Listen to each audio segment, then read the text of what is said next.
What I would say would be the thread of origin of the firm is the large-scale planning work that they started with that really led toward the development of a philosophy of practice.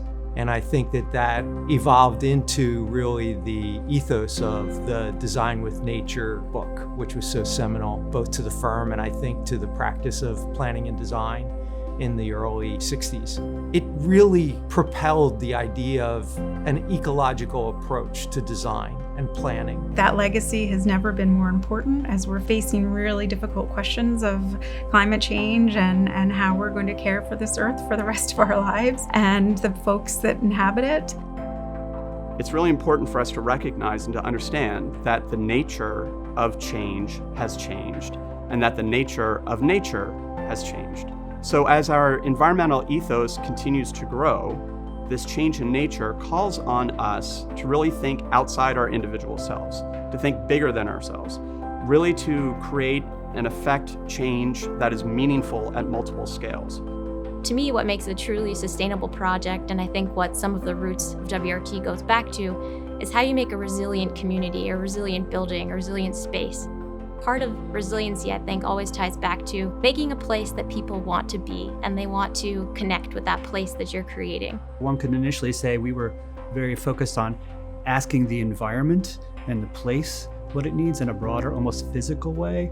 I think it has evolved to be equally about communities and people and neighborhoods. Seeking out that sense of place and character and culture from them is coming through in our work now in ways that have added to that kind of legacy. Our goals and objective is based on a value across the board, not about the project type, not about the project scale, not about the discipline. We see and share and understanding the issues, but we use our own professional skill as a tool. You have to consider not just the building you're putting up, but what are the conditions around it, the site conditions, the history, all of those things. We make time to listen to each other. We value the importance of everyone's opinion. And I think the projects where that succeeds the most is where that's structurally built into our design process. It's a really great opportunity to get to explore some of these other parts of the practice that maybe it's not what you went to school for, but you're excited about landscape if you're an architect and you get to come together with landscape architects and planners and really have an impact on the projects and the places that we're making architecture in. Interdisciplinary is a good word, but interdependent might be a better word when we're talking about our relationship to each other as individuals, as professionals, because we depend on each other for what each of us brings and depth of expertise. What is the building going to look like? Is someone going to be proud to live here? Is it safe? Is it contributing to the neighborhood? Does it fit in?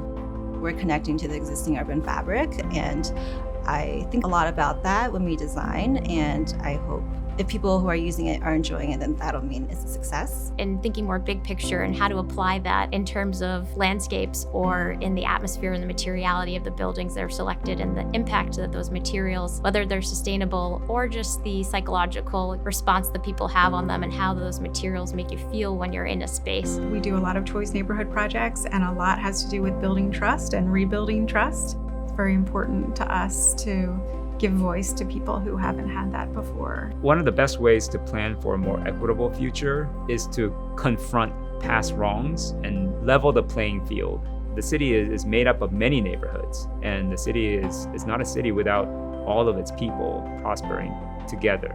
I think it's going to be incumbent on us as a society, but certainly as designers in the next 20 or more years, to understand how to house people in a way that protects them from a changing climate, that accommodates more and more people, and that does it humanely.